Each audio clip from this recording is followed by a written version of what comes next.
Well, if you're going to allow that behavior, then you need to take those cute little posters off your wall that say teamwork and respect. Okay? Because that's not going to fly. Because if you have one member of the team, your top seller, but they're not being nice to other departments, they're very demanding, you got a choice to make. Take the posters down and then put one up and say, we allow disrespect and lack of collaboration if you're bringing in $2 million a year. At least you're congruent.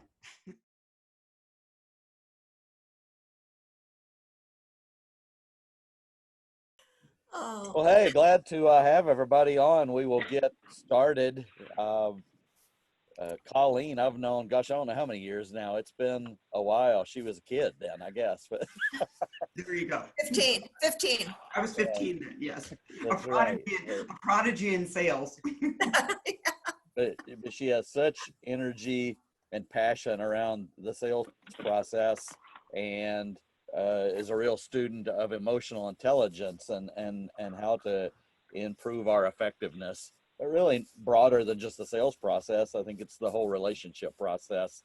And she just has wonderful insights that she gained along the way. And I was wowed when I went to your site and saw you were on that list of top 40 speakers. You're hanging out with some heavyweights in that list of top 40 when you look at the people you're up there with. So you've done some pretty awesome things with these 2 books and taking this show on the road. Thank you, Rand. Well, remember though, for everyone that doesn't know, I'm from Iowa, so my family still doesn't know what I do, because if you don't have black Iowa soil, frankly, you're just really not on anybody's top 40 list. So that always keeps me very grounded. You want to start and just tell us a little bit about your background and your influences and what inspired you to take your career this way, and go into a little bit of your story. Sure, thank you. So I would always say I was very, very fortunate, because in my 30s, I landed my first sales position with what you would refer to today, I guess you'd call it a startup. And some of you might know the company, Varsity Spirit Corporation. They're a really nice American success stories. So they're about a $5.1 billion company today. So they do the class rings, caps and gowns, cheerleading and dance uniforms. So you may have seen the championships or paid for those uniforms, and then sports equipment. So it was the first, they were just building out their sales force. So I was one of their first direct sellers. So we got, that old one day of training, and then it was like, go get them. And, so we were doing a lot of figuring it out, but really had some terrific mentors along the way. And I would always say that when you start with a small company like that, they may not have the resources to give you training, coaching, and necessarily mentoring, but they gave you opportunities. And so for me, if you had a great work ethic, which most of us did, and passion, then I moved up the ladder to become vice president of sales and marketing there. And I was there for 10 years. And so Randy, to mention the mentors too, Don Trandom was my first boss, and he really taught me the numbers of sales. He was a savant, as far as I know, with territory and account management. So even as a very young company, we always knew our numbers. And then Klein Boyd was the second mentor I had there. And he was somebody that was just very high in not only the EQ, but the IQ. So I feel very, very fortunate to have those 2 bosses that continue to influence me.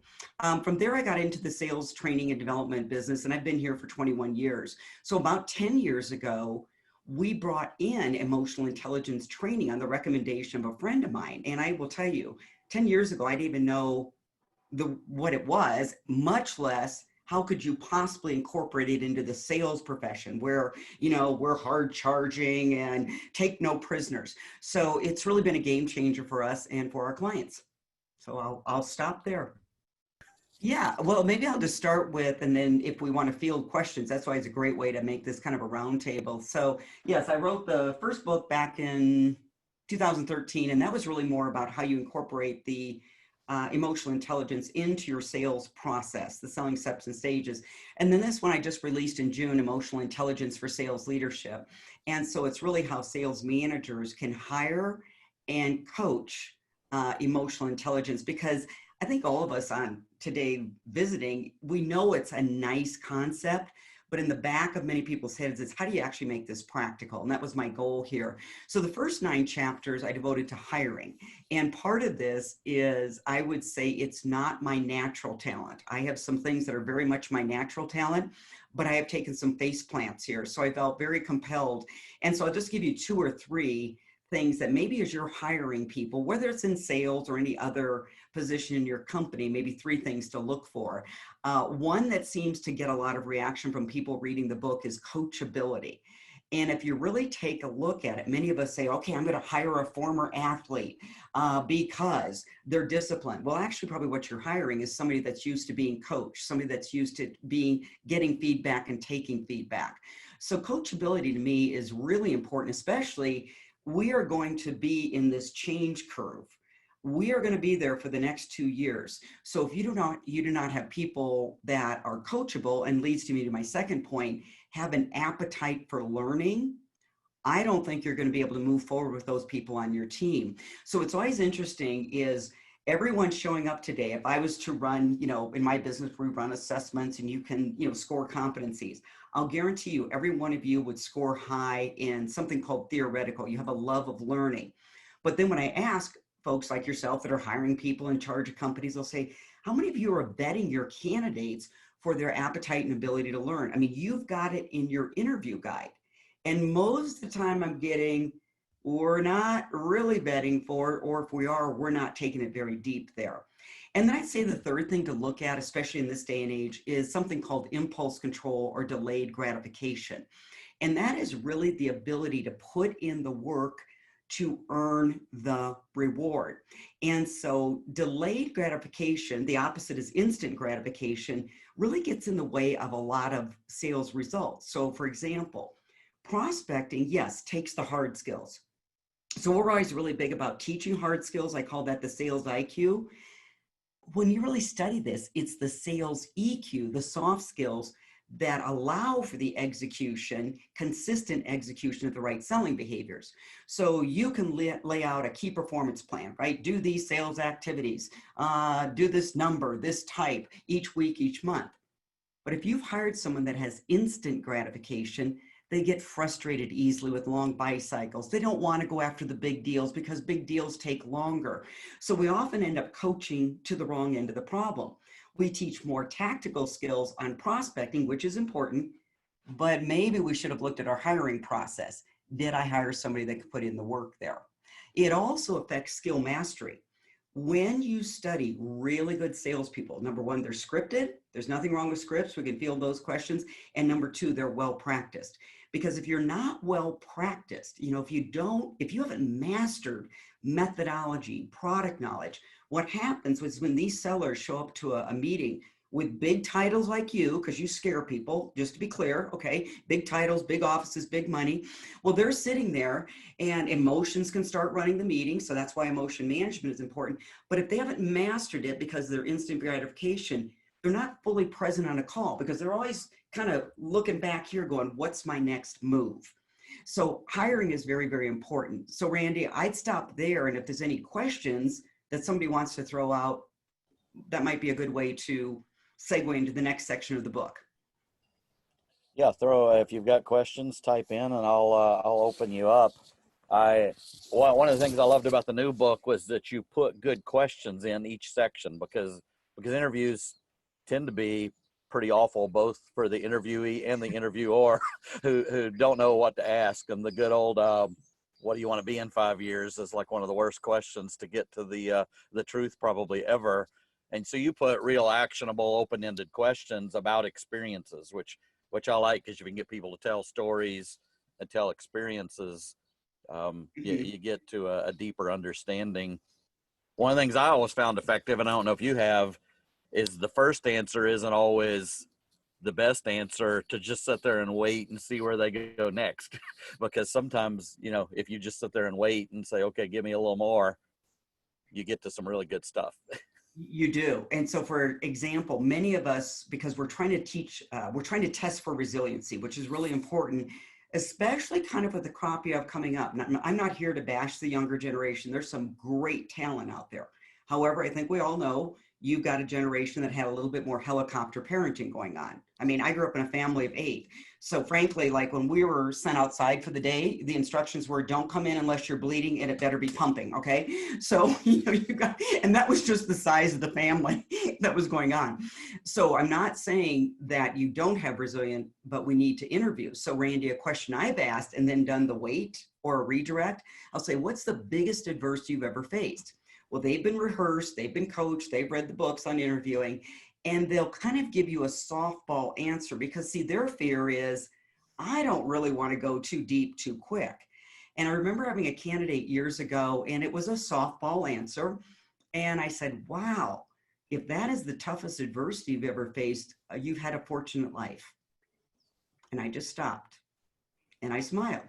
Now, some people have, and it doesn't mean I'm going to eliminate them, but it does make me wonder, do they have a resiliency muscle? And I will tell you the story that came out after that was I'm a single mom. I went through a tough divorce. I've raised 3 kids. And you know what? That told me a lot, but I had to do the pause and redirect. Yeah, my favorite one of those was I asked somebody how they handle adversity, and they said, I'm great at handling adversity. You sit there and wait a minute, and they're like, there's very few times I've had to punch somebody in the face. And I'm like, oh, really? Well, tell me more about that. And they started telling me, yeah, every now and then I get mad and I'll just punch somebody in the face. I'm like, okay, that's good. Yes. And one thing, if you're not the major hiring manager, especially in sales, so if you've got a VP of sales or sales manager, I'm going to really encourage you to create an interview guide.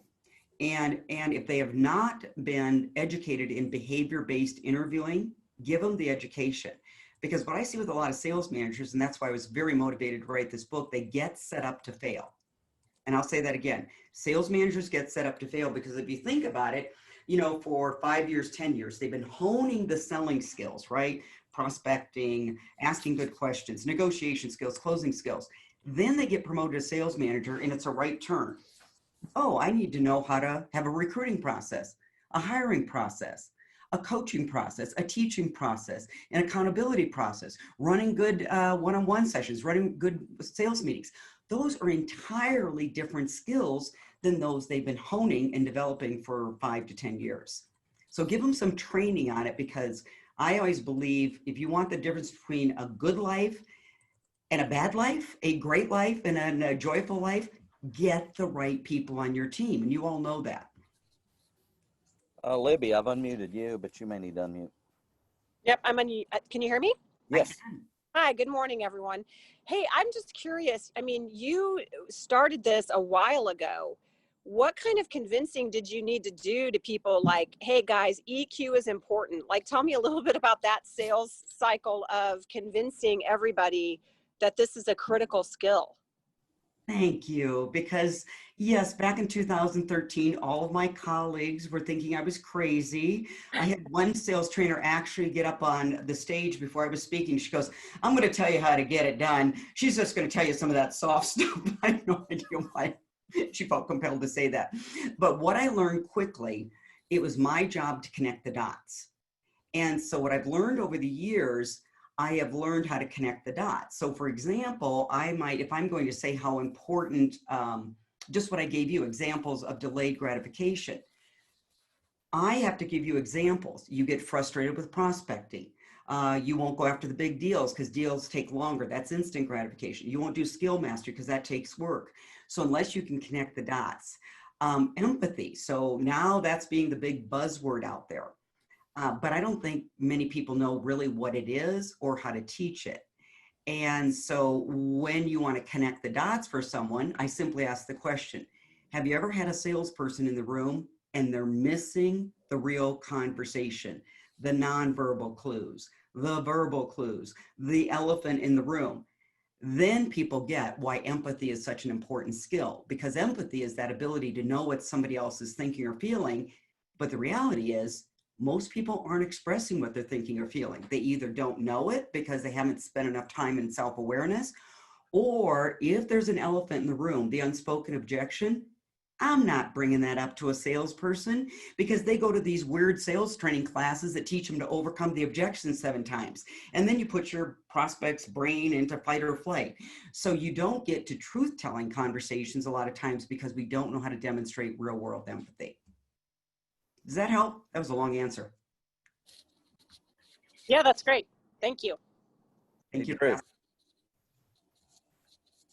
Any other one here? Have you been able to use this to tie revenue generation? Yes, absolutely. And let me give you a quick, so the question was, this is nice, but can you tie it to results? I'll give you one quick example playing off the empathy example I gave you. So we work with a consulting engineering firm here in Denver, really great company, learning organization, provide their teams, lots of training, not just sales training, but everything. So we took them through an empathy module. So the seller shows up to the appointment and knowing that his part of this whole big development project is about this big, right? And the existing vendor that had already been on the proposal somehow backed out. So you've got a buyer that's really upset that he's not working with the #1 vendor. Now they're the #2 vendor coming in. So you've got an irritated buyer. He doesn't even know why he's irritated. So my seller was able to say, hey, listen, I know in the big scheme, there's probably 2 things going on here. You're really frustrated that you're even having to meet with me because I wasn't your first choice. And second, you're really upset that you're having to meet with me because you don't have the time because this is one small piece of this entire project. Whoosh, the conversation changed, landed that piece of business. It was a $1 million contract. Hey, Drew, I unmuted you. Colleen, really appreciate your comments. I think you started off just sort of hitting the nail on the head. And my question is more, I'm not a marketing person, but I slept at a Holiday Inn Express last night. Your book talks, I mean, the title of it is about sales success, but you're talking about something that goes way beyond sales, lifelong learning, emotional intelligence. These are skill sets that are, if you want to grow in any organization, in any role, my question really goes back to, I grew up in an environment that was all about lifelong learning, continuous education throughout my career. How do you develop this in your people that are starting out, or even in the business world? The military is much more, many people would be surprised at just how much learning and how much reading goes into being in the military. But it seems like people get stuck on doing their jobs in the business world and not realizing that lifelong learning is such an important aspect of growth, both personally and professionally. So what are some of the ways that you have seen being successful in getting people to recognize this? So I do think, Drew, it goes back to interview for people that have an appetite. However, you have to create the environment to encourage learning. So think about this, and these are real basic things you can do, and people have done them before. You always have a book club going on. And then with that book club, here's the key. Read a chapter, because if you haven't developed the habit of reading, I fortunately have, it's actually something I love to do, so thankfully, but you take that chapter and 2 people on your team report back directly on what they learned, how they applied it on the job. So you start directing the learning, because sometimes you have to direct their application of it. And so that is one way. Another way you could ask, and I don't know who gets credit for this coaching question, but the term has been called the consistent coaching question. So what you may start at your organization is every day, end of the day, you send out an email. What'd you learn today? What'd you improve on today? Third thing is really create an environment where people are sharing the learning. What I see happening in a lot of sales organizations, you have a ton of talent, but they get so busy because that quota hanging over their head, that's what's the driver. So often they might have a prospecting technique that worked, a great sales conversation because they ask these 2 or 3 questions, but they forget to share it. So in your sales meetings, I see too many sales meetings being deal review meetings. What's the number? Where are we in the pipeline? And for gosh sakes, we can read reports, folks, okay? So what you want to be doing is deal coaching.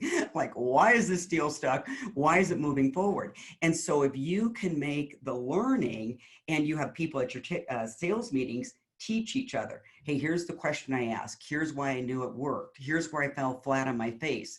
Because I think the other thing with the learning culture is I don't think we're teaching our people how to fail. We talk about it, right? We do the little cute expressions. You learn more from your failures than your successes. And no one believes that crap, okay? Because you aren't encouraging failure. Like you walk into companies, you know, pre-COVID, and you had success walls, vendor of the year, salesperson of the year, a company of the year. I have never seen a failure wall. So failure is so great. Why aren't we putting up a failure wall there? So another way you teach learning, because you do learn from your failures. I've had some great face plants, and after I get up, I go, okay, got that one. So how to teach the team to fail teaches them to learn. What's the lesson learned? So every time somebody has a failure, the question out of your mouth would be, what's the lesson learned here? How are we going to use this lesson moving forward? How will this lesson serve us? So those are some of my ideas. Again, long answers. Steve Johns. Tell them I'm a little windy. Steve, you can unmute. And who's Steve? Steve Johns, yes. Steve, There, you're Steve. still muted. There you go. Mayor. Hey, Randy, this is really great. Thank you for putting this on. I'm happy to be in the right place today. Hey, Colleen, I love this subject of neuroscience, and I love your energy, and I love your mastery of this subject. I want to ask you a question that puts you in the position of the chief executive officer who has a disparate group of people looking to him or her for leadership. So engineers who are very process oriented, maybe attorneys, maybe salespeople, operations people, you know, just a variety of personalities, all of which are motivated differently. So my understanding of neuroscience, which is a favorite topic of mine, is to first understand yourself and then understand how you can influence other people.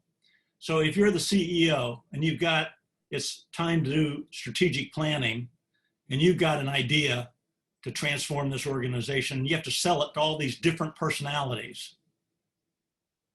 How do you use your neuroscience to influence this group in the same direction at that same moment in time? Good question here. So they were all good questions, by the way. Don't want anybody. So the one thing to remember, when you're selling, you are not actually selling to what you visibly see. What you are always selling to, whether it's on a sales call or your internal team, is the person's reptilian brain, the survival brain. That's the real buyer in any situation. And when you think about it, you know, it's been around for 200,000 years. It's the first part of your brain developed. So it is wired for survival. So what we must think about is, I've got an operations manager that might go into survival mode, because remember, certain personality styles, when you incorporate change, there is a greater fear factor that goes up. Not scaredy cat fear, fear of failure. That is a huge one for people out there. Fear I'm not enough, fear that I'm going to be found out, right? So fear is generally what you need to be thinking about selling to. What is this person's greatest fear if we implement this strategy? Is it more work? I don't know enough. If we put our time and energy into here, what else needs to be put aside? So I would always be applying empathy and really trying to step into their shoes. Now, here's what's interesting with empathy. You don't have to agree with their perspective, which is very difficult, because you might be thinking as the CEO, are you people crazy? If we don't take this strategy, we're out of business. Well, that's not going to be really the way to sell. So I would address the fear, and then from there, I would facilitate that. So part of when you're laying this out, I would say, hey, I'm going to share with you some of the strategies, and I would incorporate the pain of not achieving the strategy, because the research is pretty clear. People will move and change quicker to avoid pain than gain. So you don't have to be Chicken Little here. So you say, hey, here's what I believe we need to be doing, okay? Because if we don't, we could end up here, here, and here. However, let's address everybody's concerns in the room, and let's kind of beat up this idea. And then you would apply empathy. You know, if I were you, I'd be thinking this. So that would be one of the ways that I would start getting buy-in. The second thing is, teach your team that people do process differently and to respect it. I am married to a high analytical. You can't imagine what our conversations are like around here. I mean, I need 2 sentences and I'm done. And he's like, well, you need to know this. And I'm like, no, I don't need to know this. Really, just give me the details. But I will tell you, he is a great decision maker, a great problem solver. So over the years, as my mother-in-law once said, if you two could learn to accept each other's strengths, you'll be the greatest team on the planet. So 21 years later, we finally are getting a lot closer to that.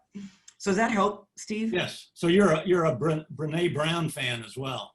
Yes, love Brene. Yeah, I think I've read every book. Maybe I don't think I read the first one. But yeah, if you start studying, whether it's, I'm going to tell you whether it's high performance, sales, certain neuroscience of sales, spiritual leaders, business leaders, look out for that fear. It is holding people back more than you would think.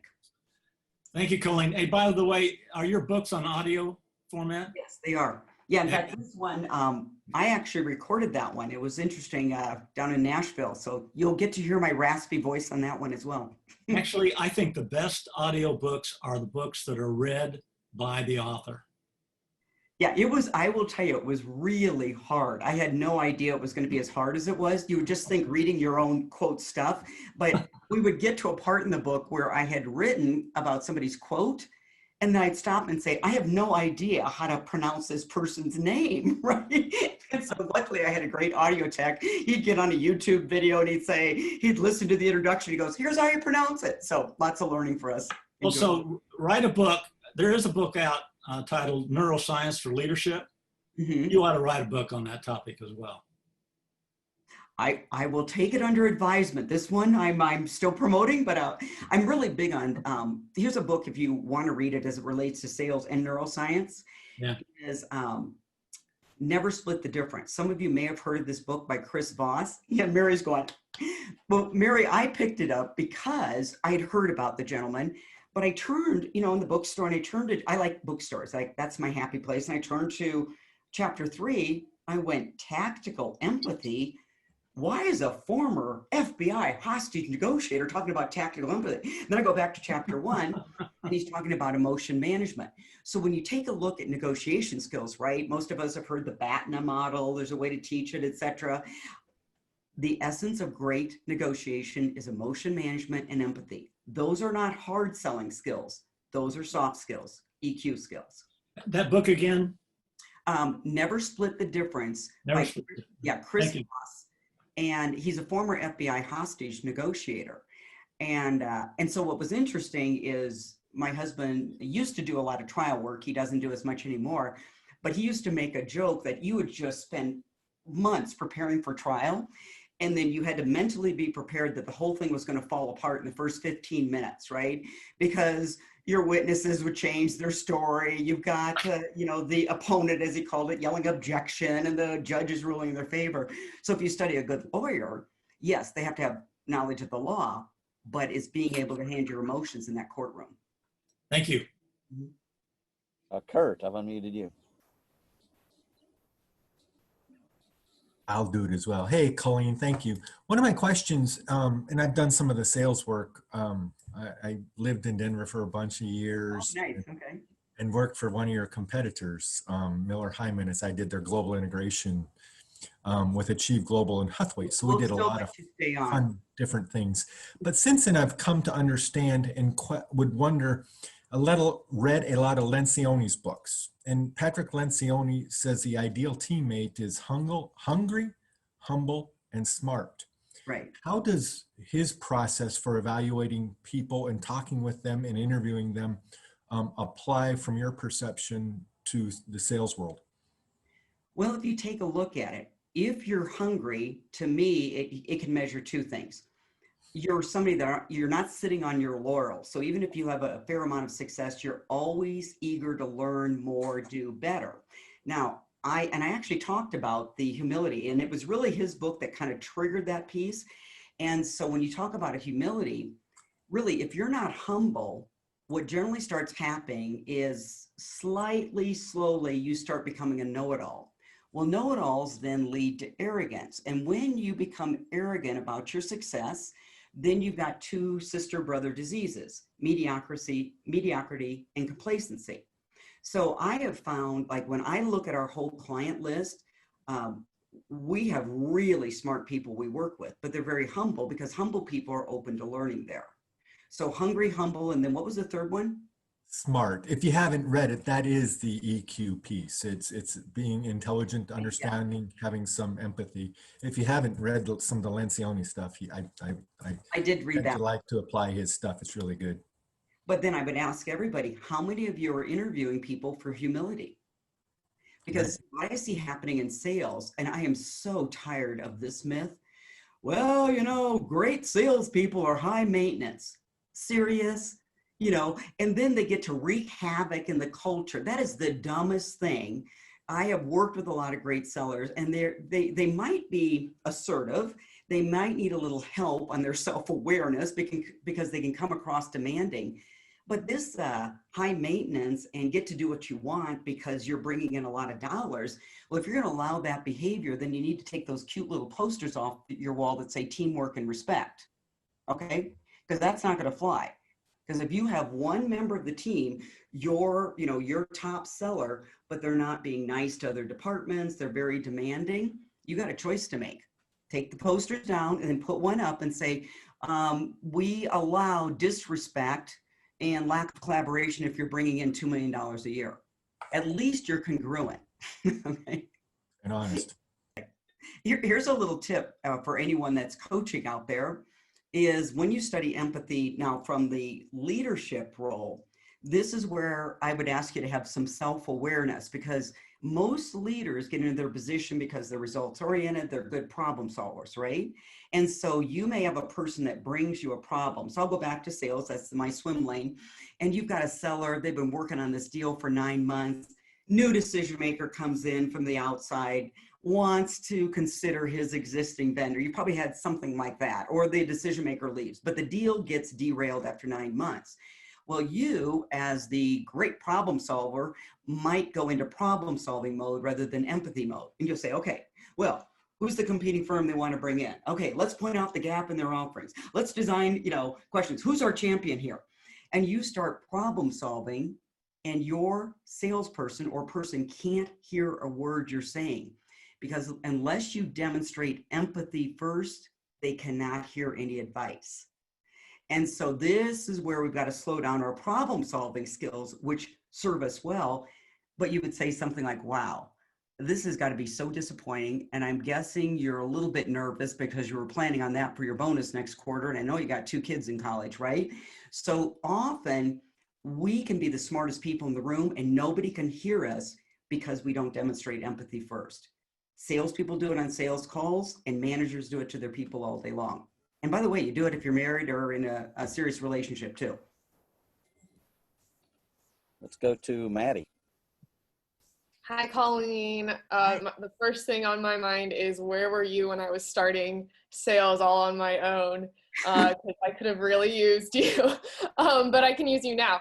I'm in the younger generation, and I see a lot of people my age coming into the sales force right now. And the part where you were talking about instant gratification or delayed gratification, I don't know anyone in my generation that doesn't struggle with that. And even myself, I do a pretty fast sales process. I sell for Blade and Timber and Breakout KC, the fun kind of event experiences. So it's a lot of customer service and quick turnaround. But the bigger deals that come in my way, you hit the nail on the head. Sometimes I will push them for later because I like the faster sales process. So what is your advice against, or teaching resiliency against that instant gratification, especially for people my age?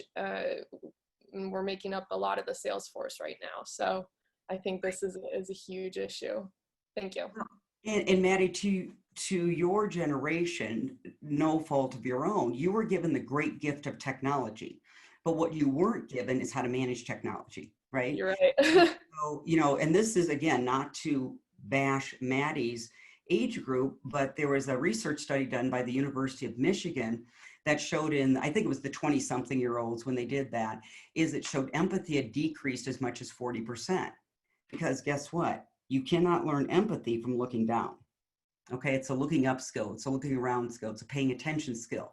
Now, going back to your question on the instant gratification, it's the same thing. You guys have grown up with that little tool right in your hand. So it is teaching instant gratification. I want it now, I want the answer now. So first thing you always do to change any habit is apply self-awareness, because that which you're not aware of, you cannot change, right? And that which you're not aware of, you're bound to repeat. So I would suggest carving out quiet time. It is the number one tool. Frankly, it's the only tool for improving self-awareness, improving that muscle. And then ask yourself, Maddie, okay, where yesterday, reflect on your day or the day coming up. Where did I give into instant gratification? Was there a trigger that caused me to fall into instant gratification? Because you don't want to deal with the issue here. You got to figure out the stimuli that's creating that activity, right? And then I would go back to, I think it was what Drew asked, or someone asked, John, I'm getting the names wrong here, but the fear. There's probably underneath, there's a fear. You know, these deals I know how to win. I got this down, but the bigger deals take longer, and I'm gonna have to invest some time. And are those bigger deals gonna come through? So without knowing it, you might have a little bit of fear of failure going on, which is impacting the actions you'll take. Now, if you go to that, that's called self-limiting beliefs.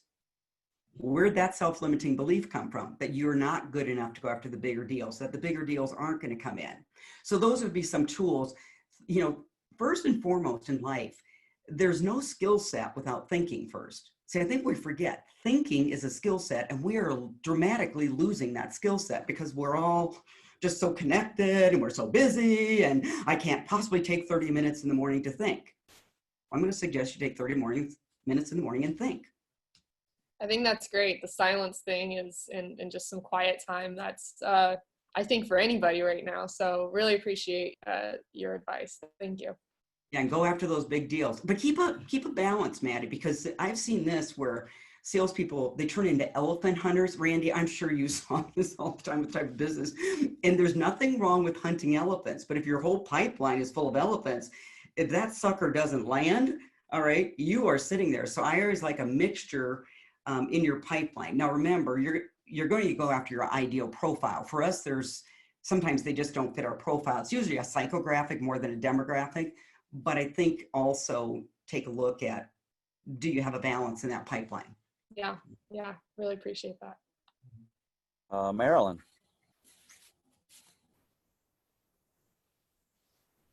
There we go. Thank you, Colleen. I'm very, very much enjoying this. I did sales training for about 20 years. Oh, good. So I appreciate it. But how important is it when you go out on you go to speak to an organization? Tell me how important it is to know your audience. Well, tell me what you mean about knowing your audience. Okay. So let's say you're going to speak to a group of, I don't know, engineers. Or you're going to speak to a group of salespeople, or you're going to speak to new hires at a company. Mm-hmm. The new hires at the company, I would think, would be just how important is it to understand who you're speaking to? How do you figure that out? And how do you figure that out? How that's going to keep them engaged? I'd be talking to the person that probably is arranging the conference. Okay. And then you can also figure it out by doing the pre-conference interviews, right? And so you're going to get a pretty good idea of your personality styles. And then what you can do is with your conference organizers, you can talk about what's the receptivity of this group. Is there any elephants in the room I should know about? What's the buzzwords I should stay away from? What are the ones that they're going to connect with? Is there a company initiative this year? And so I think you can have the person that's hiring you be a champion. Now, I also believe there's a little bit of disarming that can go on, especially for not necessarily the new people. They, although they may not be open to learning. So I think you've got to call that elephant. And so for the younger folks, you might say, hey, listen, this may not make sense that I'm, 30 years older than you. Did anybody realize that? So you might call that elephant in the room. With engineers, they're going to always come in a little bit more skeptical, and that's okay. So you might address that skepticism. All right. And I know with engineers, I've got to deliver slower and I have got to deliver very logically. Whereas with my sellers, maybe it's more role plays, exercises. So I think there's ways to change it up, but I generally think with the analyticals, I've got to sprinkle more stats, data, and know how to back it up. Sometimes my sales teams, depending on the makeup, they're looking for, show me how this works, tell me how to do it. I don't want to be talked at, I want to do it. Yeah. That help? Yes, helps very much. Thank you so much. I think to build on that one, and you know, I brought Colleen in. I had the 30-year elephant hunters that have had 30 years of training, and I know what I'm doing, and you're not going to teach me anything. You know, how do you break through those folks and build some relationship and some connection when you run? I know you run into that probably every day of the, I've been to all of these things and you can't teach me anything. I know my job. How do you build a connection in that environment? So, you know, it was interesting when I first started in this business, I probably had a little more difficulty with that. And I think it's a little bit like, to use an analogy, I don't know if it's a good one, you know, like you see a dog laying on the porch and they can spot the person that walks by that's afraid of the dog and they start barking. So I think people can sense your lack of confidence and expertise. So it actually happens a lot less anymore. But what I generally do is I will open it up and I will say, hey, I encourage you to challenge the material.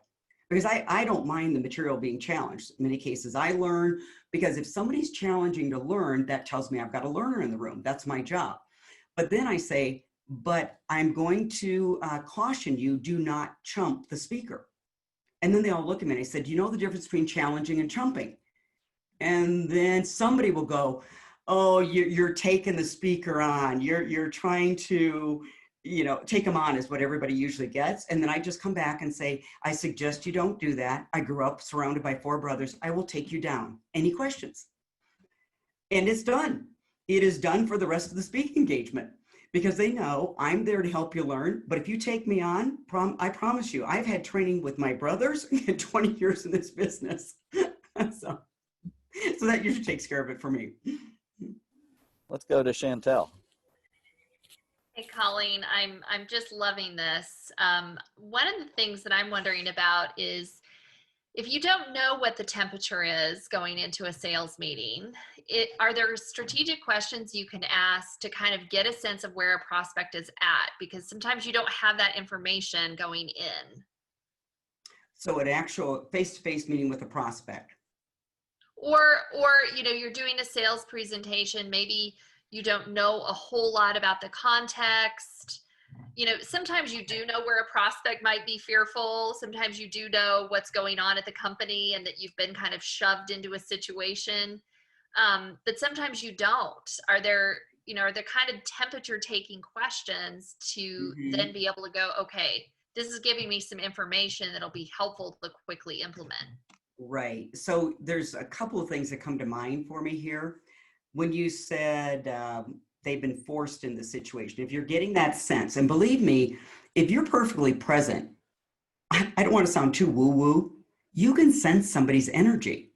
I mean, think about this. You walk in, if you've ever walked into, you know, and it'll happen again with after COVID's over, but you walk into a networking room and you can just kind of walk up to some people, you feel a little odd energy.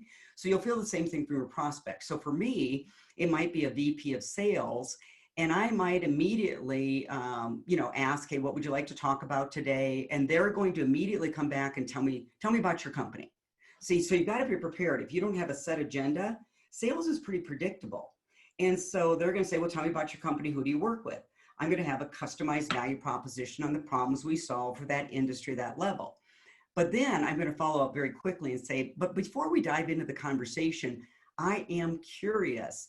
What's the reason you're not doing the sales training? What's the reason you're not doing the workshop? Because see, I want to know, do I have somebody that fits my psychographic? The people that work with me consider me an outside counsel, advisor, and they like that. That's a psychographic. We're not the smartest people in the room. We actually like outside counsel. So depending on the answer I get, I know where to go. So if I have a VP of sales that says, well, Randy thought we should talk, that tells me I got a problem on my hands. Well, why does Randy think we should talk? Because you're going to have a lot more product knowledge than I do. You got 20 years of experience in this industry. Oh, what value do you think I could add? So I'm going to go down that path. Or then if I know I have an ally, they respond this way. Oh, my sales team's tired of hearing me talk. Okay, they need to hear it from an outside. Now I've got an ally. So I have some pivot points there. So you're always going to have the customized value prop. But if you're sensing that they're not open, you go for, as they call it in sales training, go for the no. You want to get to the truth as fast as possible, or the elephant in the room. Does that make sense, Chantel? Yeah, so let me make sure I've got this because I'm taking notes as you're talking.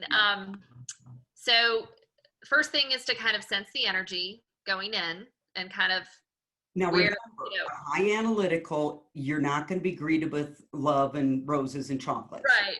They're sitting there sizing you up. Right. Right. Really so feel play, the energy. so they want you to go into a product dump. Go into a little bit of a product dump. I don't care because they get credibility, right? Mm-hmm. Right. And then asking questions like, you know, I'm curious why am I here today? Right. Why did you bring me in today? What value can I add? Those kinds of open-ended questions. I'd be a little kind of a sense. What value I can add. See, anytime you sound like a brochure, kick off the reptilian brain. Mm-hmm. Okay. And we start sounding like brochures a lot. Okay. So I would simply have the value prop, and it's very conversational. And you even tell them that. See, I think what's happened, we've got very, very savvy buyers out there now. They're all reading the books, and they should. So you would sit there and you'd say, hey, you know, I know we didn't have much of a chance to set up an agenda today. What would be a value? I promise you, they're going to redirect back. Tell me about your company. I would say these words. Well, let me give you my value proposition. Let me tell you why the other, let me tell you about a recent engagement we worked with and why they brought us in. So now you've got the client selling. Yep. Tell them it's your value prop. I don't care that it's a value prop. So this is where you've got to figure out, am I going to have a doctor's appointment where I'm the doctor and I say to the patient, what brought you in today? And the patient says, I don't know. You're the doctor. You're the expert. Why don't you figure it out? I don't do business with those kind of people. Right. Now they might be a little uptight because they just had a lousy sales call with your competitor. So I'm always gracious. But if I got a jerk, I'm not doing business with them. Yeah. So there is a I think what I like about this is I'm a big fan as a marketer of others focused marketing, right? So it's not, look how great we are, look at how neat our company is, look at how many clients we have, blah, blah, blah. It's more of a consulting, look at the problems we solve, look at the trends in the industry. Are you experiencing these kinds of things? But stay away from the words, are you? That's a leading word. They're going to shut down. Reptilian, see, you're selling to the reptilian brain. So think about this, Chantel. If somebody says, are you having these issues? It's like Little Red Riding Hood in the woods, right? Right. So languaging is really important to teach yourself and your team, because I have seen one word change the trajectory of a conversation. So the words are, not sure if you're having these. And if I've got a really uptight prospect, remember, I'm competing against sales ghosts of the past. Mm-hmm. They may have had somebody that just sold them a bill of goods. It's not even in what I do.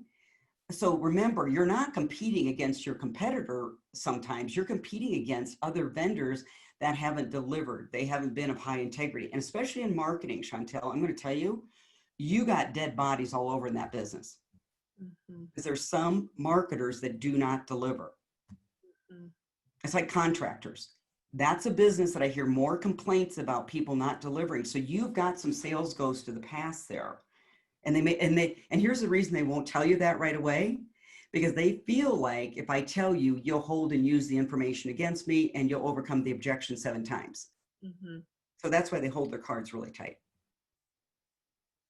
So nothing in the industry, I want to give you some caution there. It's like when I'm working in the contracting industry, I said, you guys, you have a real opportunity here, because if you do it better, you're going to make millions. But you got a problem because there's a whole bunch of contractors that don't come through with what they say. Scope changes, don't finish the project, things like that. Hey, Colleen, Chantel was actually a part of a meeting I had the other day where we talked about the job seeking process. And I was encouraging these kinds of questions, not to just sit back and be the recipient and the robot who has to answer everything that's thrown at you, to be actively participating in these kinds of questions. Have you seen anybody take this material and apply it to the job search process for themselves? Or how am I going to qualify this opportunity? How am I going to determine those elephants in the room, and use these same skills to go actively engage in your own interview? Oh, absolutely. So you have to figure out what's your non-negotiables, right? So just like in hiring, what's my non-negotiable? What's my red line that, you know what, I know that if I hire someone with this, it is going to be an irritation that turns into a fire later on. Anybody done that where you ignored something? Little rationale. Yeah, I've done that. So read first 9 chapters, right? So what you may do is what's really important to me. So every organization will say they're a learning environment. So talk to them about that. Hey, I'm curious. What's the philosophy around learning at your company? What have you guys done to make people smarter at your company? I'm all about my own learning. Is there anything you guys provide? Because a learning company actually invests in education. And they'll give you examples. So you would have to get clear on look in past jobs, what you didn't like, and then design an interview question to make sure the future culture isn't that same way. So that's awesome. What in interview questions, if you think about it, as you build out your interview guide, when you have had a mishire, slow down and say, okay, where did I miss this on the interview? And then you back up and you create an interview question.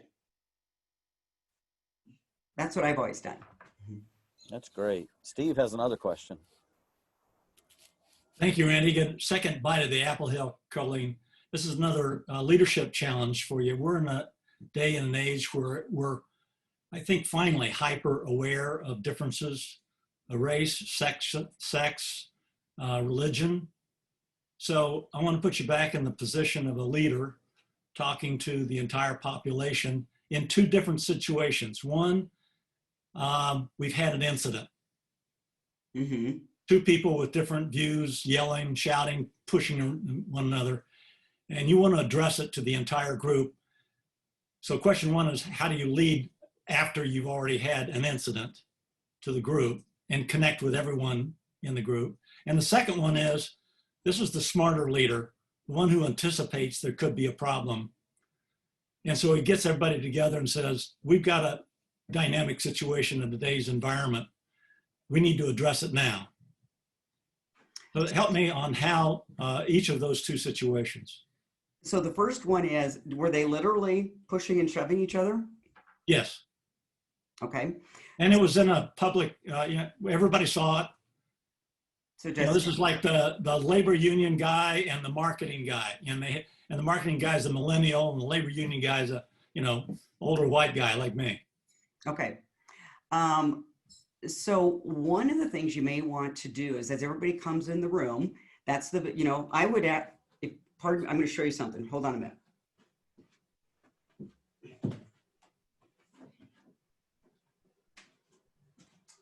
I would have you all purchase this elephant. Okay.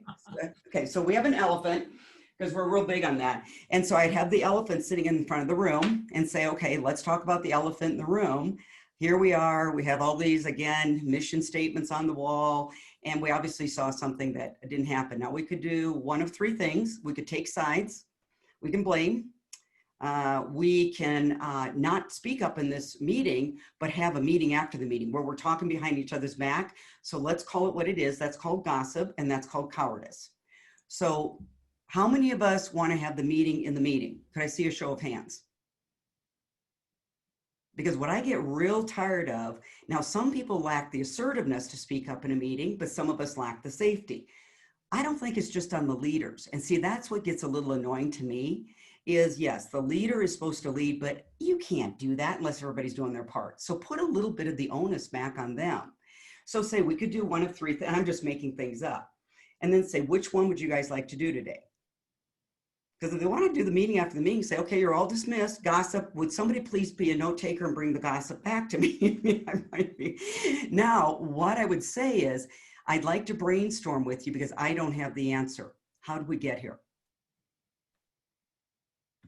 And I just stop.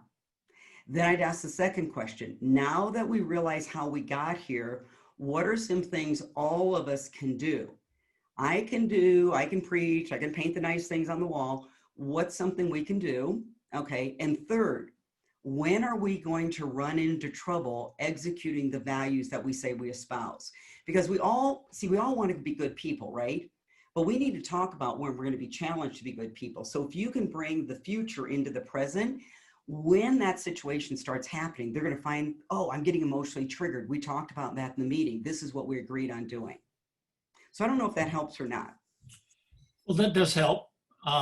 What advice would you give to say you got the whole group there, and it includes the two people who were yelling and pushing and shoving against one another? Is there some advice you could give to the two of them on how to reconcile their differences outside this meeting? I would probably be in that meeting and then facilitate that conversation. I don't think I'd be addressing it in that meeting. Okay. Puts them too much in the hot spot. You're going to have people that feel like you're taking sides. They're going to be in fight or flight mode. It's embarrassing. They're probably regretting their actions. So you're going to have one or two things. You're going to be embarrassed about their actions, or they're going to start fighting for the need to be right. And once people start fighting about the need to be right, the reptilian brain takes over. Right. All right. So now you go into the private meeting with just the two. Mm-hmm. Where do you start? Have them start it. Say, hey, you know what? I'd love to hear both sides of the story here. I'm sure the truth is in the middle someplace. So tell me how we got here. Can you incorporate some vision and values of the organization into that? Well, I think you have to, before you can go into the philosophical almost. Well, I mean, they're damaging the culture. They are, but so here's something you might want to run with your group. How many of you have ever done a real values meeting with your group? And this isn't something I do. I think I've done it twice, but it worked pretty well. So I'll just give you how you do it. What you might want to do with your group is you write down, everybody says respect, teamwork, integrity, right? Those are what you call in life very intangible words, and they mean nothing. You've got to assign a verb to them. So unless you can assign a verb to it, people can't see. So then what you do is in the group, as you're facilitating, you say, okay, two questions you ask. What's respect look like? And what's respect not look like? I promise you, people are going to be able to say, what doesn't it look like? You've got to ask both. Now, when it happens, what do we need to do to course correct? So this is where it becomes a self-monitoring culture there. But it's interesting, we've really never made our values visceral. And so when I did this with a group, it was many, many, many years ago, they were talking about respect, and I was like, yeah, yawn. And finally, one person said, here's the deal. We live in Denver, Colorado, and if we have a snowstorm, it means I get up at 4 a.m. instead of 6 a.m. so I can be at the office at 8 a.m. to make sure our customers are taken care of and my teammates aren't carrying my load. They decided on the action. Thank you. Mm-hmm. You know, part of that, and I'm wondering what your tips are for creating that safe environment where you can have I remember one time I had a meeting where all my staff, and it was a tense subject we were talking about, and my VP of engineering is on one side of the table and my VP of sales is right by me, and the VP of engineering said something that really made him mad. He turned around and he started cussing me out and screaming at me, and I just sat there and I said, yeah, I didn't say it, he did. And he's like, yeah, I know, but you're the only person in this room I can yell at that won't get mad. And everybody kind of laughed about that, but it diffused the whole thing and it got the topic out there. You know, what kind of tips have you found that opened up and made it a safe place for people to talk about their concerns? Well, you know, I think it's interesting what you said there, his response. You're the only one that's not going to get mad. So it might go back to, you know, and of course, I'm going to be a little biased. I do think if you subscribe to Maya Angelou's great phrase, when you know better, you do better. I love that phrase, right? So how many of you have actually educated your team on the emotional response, the trigger response regret loop? See, as much as neuroscience is advanced in knowledge out to the public world, I don't think a lot of people really realize how emotionally charged they can get. So I think teaching some of that, because that's when they have things flying out of their mouth and then they're doing the backpedal, or you've actually said something that we've all seen it in life. You can apologize, but boy, you've made a dent, and maybe it's a permanent one there. But then the second one is, what's a better way to handle this? So this is where, Steve, you mentioned Brene Brown. What she writes about in her books is have everybody say out loud, Randy, this is a story I'm telling about you right now. This is a story I'm telling myself about you. This is the story I'm telling myself about you. Because when you study emotion management, it starts with the stories we're telling ourselves, right? And then that story is, that guy doesn't respect me, that woman doesn't respect me, nobody takes me seriously here. It's because of my age, it's because of this and this. And now what I get a little worried about is when people fall into victim mentality where they're not owning their responsibility, right? So a coaching question I always ask is, what part of this do you need to own? There are times when you don't need to own anything. You know what? You were correct, and that's okay to speak up and say that. But a lot of times, if you can ask yourself or ask everybody in the room, what part of this situation do you need to own? What part of this do we need to own? Because it's only when you own something that you will change something. Yeah. So I think it's having people recognize it. And then I love the, what story am I telling myself? Because if you can just do that, even when you're in a tense meeting, go, I'm telling myself a story here, tell myself a story, and that's creating this emotion, which is affecting how I'm showing up. Yeah, this year has created a lot of frantic salespeople who have lost whatever tools and strategies they've been taught. And I get a lot of frantic people, you know, connecting. The other day, somebody connected on LinkedIn to get me to come in for the world's greatest haircut. And I felt like she probably hadn't done much qualifying of the opportunity, because if she just looked at my picture, she'd have said, this probably isn't my target audience. You'd be surprised how many people try to sell me sales training. Yeah. How are you coaching people, or even measuring people that you're recruiting, to find out, do they really have the discipline to go qualify the opportunity and to do that homework? There's more tools than ever to know who you're selling to, and yet we seem to be doing less of it than ever this year. Right. And that's what's interesting with all the technology. I'm sometimes looking back when I started in sales and I had a 3-ring binder, right? And so I probably knew more about my accounts than some of the salespeople do now. But I was talking to a friend of mine. He's really quite funny, and he's been around the block like me. And he said, you know, technology is great, but sometimes what technology doesn't allow you to do is you don't really interpret the data. Like when you had to sit there and go, here's all my accounts, and I'd put a pin on a map, right? And then I'd have to go, and I've got this many lines of business here, and I own this many lines. Sometimes when you just get reports, you're not understanding what you're looking at there and such. So going back to your question though, Randy, I think if you go back to, if you've ever studied Maslow's hierarchy of needs, it's a model that's been around for a long time. You have a lot of salespeople that are operating at this level and calling on prospects. So Maslow's hierarchy of needs is safety, security, physical, economic. That's where a lot of people are right now. So they can't even get to this highly evolved stage, you know, that was some of the things we're talking about today. So a little bit is meeting your seller where it's at, and then moving it up to community, because that's the next one. And a lot of community went away with us being in virtual offices. Everyone's saying, this is great. And there's going to be, I think, some unintended consequences that when people aren't in offices, I'm wondering what's going to happen with teamwork. I love this company. I've got a friend at the company. I don't have the answer. It's a question I'm asking myself. So recognizing to your sellers, say, hey, you're selling to somebody else's COVID brain. That's what a lot of people have called it, the COVID brain, but they've got a COVID brain. So then it's a matter of spending more time coaching. Coaching time needs to be increased. It's always been important, but you need to double time it now, because they're probably getting more no's. They're getting longer sales cycles. There's new decision makers showing up. So they don't even know the value proposition, the question they're going to be asked, the new objection. And so some of them are getting very rattled on calls right now because I haven't sold to this title before. So more time on coaching, but address that physiological need. And then you can get them to the higher need of empathy, communicating with people, not operating from a scarcity mentality, fear mentality. That doesn't serve anybody well. Well, this has been awesome. I'm going to unmute everyone if there are any last questions or comments. You were as energetic as ever for early morning Colorado. I'm an early morning person. I have this at 4 o'clock in the afternoon. We might have a cup of coffee there. You're hitting me up prime time. If we're new to you, so Randy has introduced us to so many wonderful people, you included. I was not aware of your work.